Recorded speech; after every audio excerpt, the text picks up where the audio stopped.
Привет! Това е демонстрация на Blackboard калкулатора.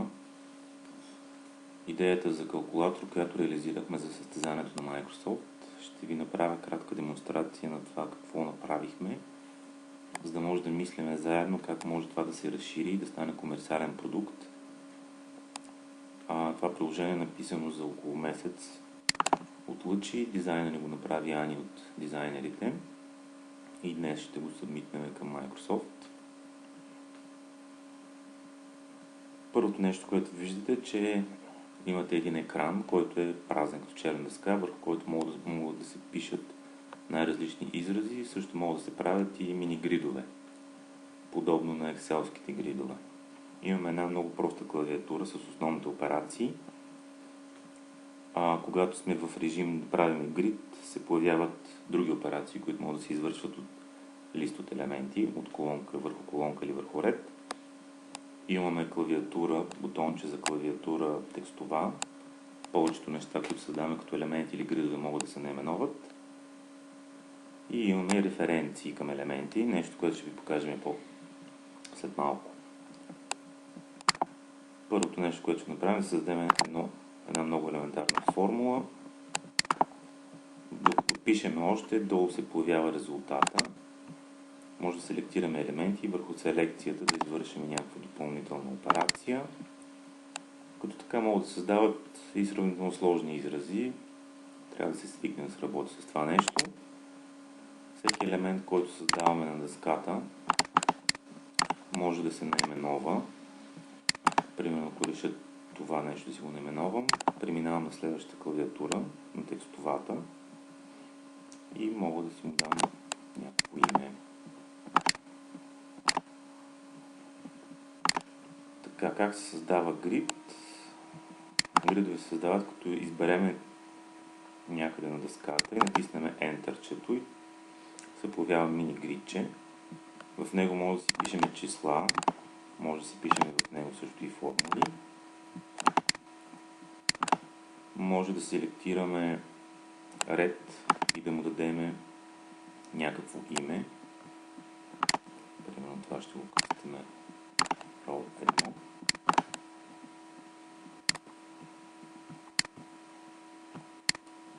Можем да изберем самото редче и да му предложим някаква формула, примерно сума. Съответно, като щракнем вдясно, може да създаваме нови клетки и автоматично сумата се изчислява. Това също нещо може да го правим и по колонки. Можем да дадем име на колонката или дори без да й даваме име, да сложим някаква формула, примерно count. И ако драгнем елемента, може да видим резултата. В момента, в който някоя клетка е селектирана, се показва формулката, или някаква колонка или ред е селектирана, се показва формулката. Когато няма селекция, се показва резултата. Елементите могат да се селектират, да се драгват, цялата дъска може също да се мести, ако искаме някъде другаде да видим нещо. Как се правят референции? Избираме някъде по екрана. Това е първия начин. Тъкаме референция, при която ни се отваря history с всички основни елементи, които са на дъската, или с такива отпреди, които са записани. Може да си изберем някаква референция към такъв елемент, или директно може да си изберем референция към съществуващ елемент. Или към крайния резултат, или към някакво конкретно число вътре в самия израз. Тоест може да напишем 7,5 по този начин референция към горното, плюс и примерно може да си избереме, само че забравихме, натиснем референция, плюс референция към шестичката. Съответно, ако тази шестичка и напишем да стане 61, автоматично там, където е реферирано, се променя и другата стойност.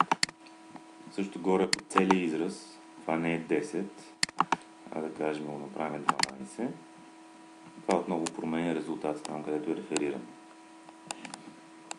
Ще ви направя няколко примера, които ще покажат няколко мини use case, за какво може да се използва този калкулатор. Изтригваме си екрана и може да се направи един много тривиален пример. Създаваме си малко гридче и в него може да си напишем някаква рецепта. Примерно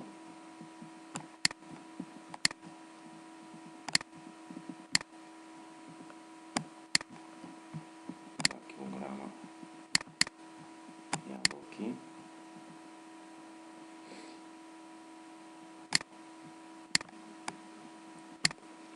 Може да си сложим примерно цената, на която е всяка една от съставките и накрая да си направим колко ще ни струва цялата рецепта.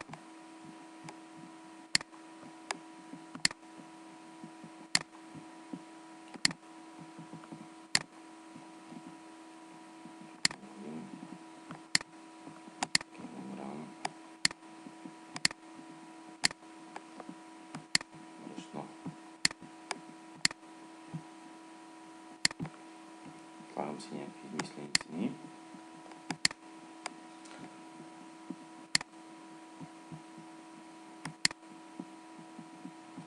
Това са някои от примерите, които направихме като скриншотове,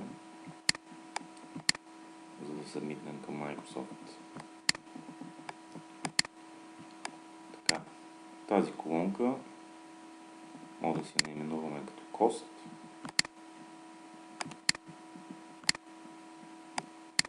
И да си сложим на тази колонка сума, за да сумираме тези неща. Резултатът автоматично се закръгля до четвъртата цифра след точката. Тук няма толкова цифри. Освен това, целият грид можем да си му дадем име.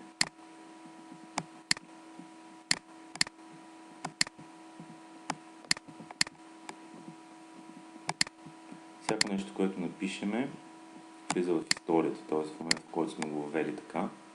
Ако в момента изтриеме екрана, той ще влезе в историята и след това може да го реферираме. Т.е. да си го покажем обратно на екрана. Един пример, който на нас много ни харесва, е примерно, ако искаме да играем белот. Пишем си името на единия тим. Пишем си името на другия тим.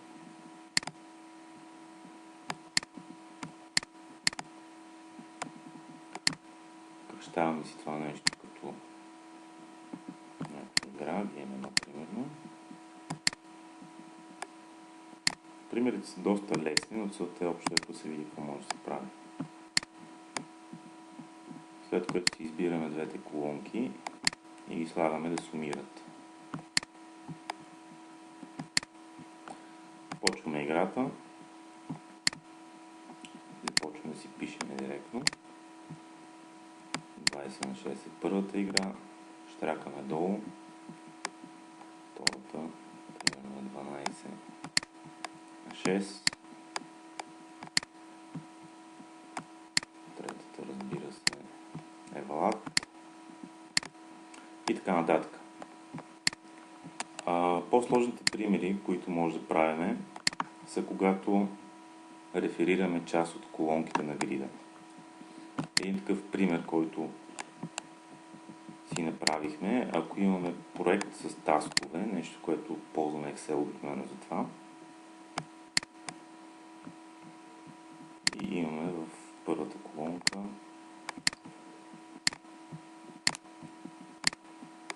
таск 1, ще направя два таска.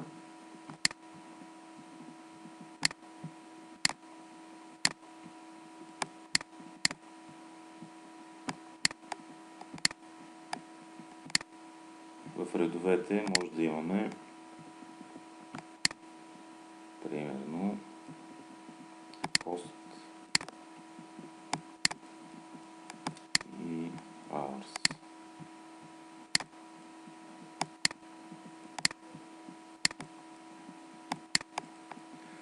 Така, тук мога да сложа някакви произволни цифри.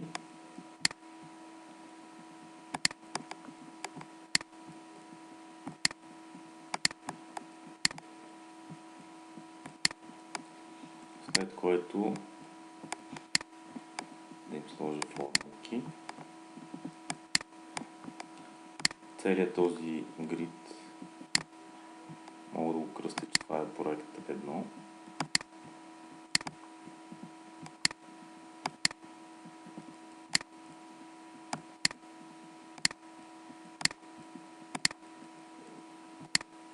И така мога да се създавам надолу други таскове с други стойности. Съответно, мога да си направя друг грид, който да реферира различните проекти, т.е. други гридове или колонки от тях. Мога в този грид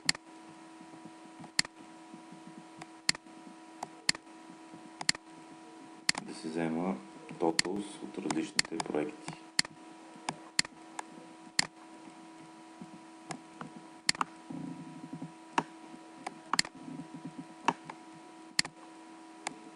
Искаме Enter.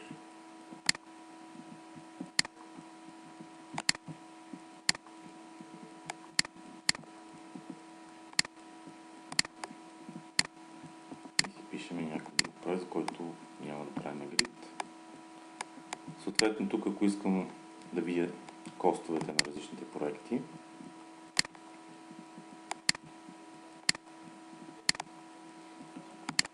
мога вътре в тази клетка да си направя референция и да си реферирам директно резултата от предишния.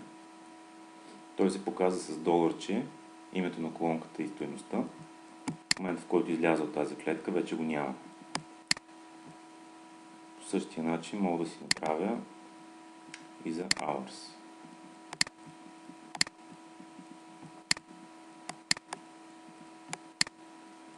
Съответно това нещо да ми е референция. Долу се показва историята, мога от него да си го взема. Съответно, когато променяме нещо по екрана, т.е. ако направя Task 3,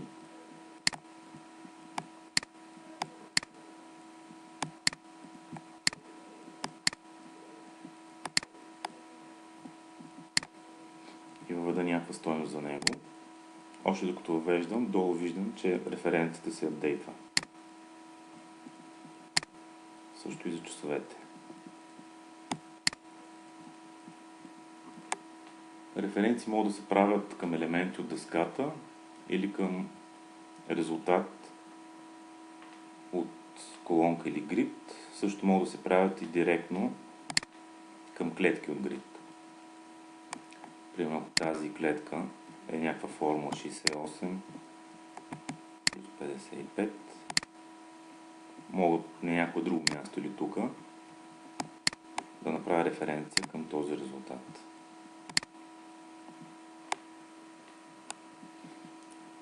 Горе-долу това покрива основните функционалности, които до сега сме направили. Като roadmap, някъде отдолу си бях записал какво сме опитали да правим и какво мислиме, че може да се направи. Това са естествено някои само основни идеи. Едното от нещата, които в началото се борихме, но го зарязахме, защото няма смисъл за това състезание, е скейлинг, zoom in и zoom out, което ще позволи по-лесно да се намирате и се визуализират нещата на дъската. Всеки от елементите или от резултатите на гридовете, на колонките и на редовете на гридовете може да си има юнит, като идеята е тези юнити автоматично да се конвертират. Тоест, ако в някакъв грид, примерно имаш футове, сантиметри, метри и всеки един елемент е в нещо различно, ако може да се конвертират съответните юнити на отделните елементи, резултатът да бъде конвертиран в един юнит и като се опиташ резултата да се усмислиш в какъв юнит искаш да го видиш, да можеш да виждаш автоматично резултата. Другото нещо, което сме направили, е нещо, което наричаме Data Layer, т.е. когато се записват някакви неща и се щрака по екрана, имаме една абстракция, един Data Layer, който е някакво представяне на данните, което може да се сериализира, т.е. да се напише като стринг. Съответно това нещо може да се синхронизира, може да се сложи някъде на един сървър и докато аз пиша, тя автоматично да ходи на този сървър и аз мога да си го гледам примерно и на веб страница, където мога да си сложа един Silverlight клиент. Другото нещо, което може да се направи по този начин сравнително лесно в момента е двама човека, които по някакъв начин ги накараме да реферират един и същ data layer, който е записан някъде в интернет, ще могат да виждат едно и също нещо на екрана. Тоест, докато единият пише някъде, на другия на телефона може автоматично също нещо да се изписва. Това беше идеята. Дори ако имахме време, това, което щяхме да направим е да щракаме някъде по екрана, а в една веб страница с Silverlight версия, веб версия на това приложение, вие да виждате едно към едно това, което ние пишеме. Друго нещо, което може да се направи естествено е експорт и импорт от различни формати, от текстови, от Excel или в Excel. Да се добавят повече формули. В момента формулите, които имаме, са доста елементарни, което е нарочно за състезанието, нямаше никакъв смисъл да се правят повече формули. И разни други дребни неща сме седили, като пращане на резултати или на някакъв екран по мейл или разни други такива функции. Като цяло това не е предложението. Мислим, че се получи сравнително добър интерфейс и се надяваме да измислиме добро приложение.